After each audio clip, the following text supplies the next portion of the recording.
கடலலை கொஞ்சும் திருச்செந்தூரில் விஸ்வரூபமே வேலையா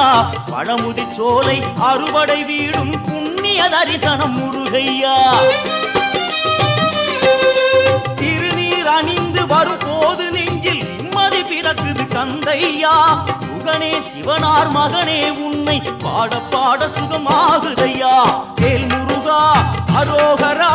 அரோகரா வேல் முருகா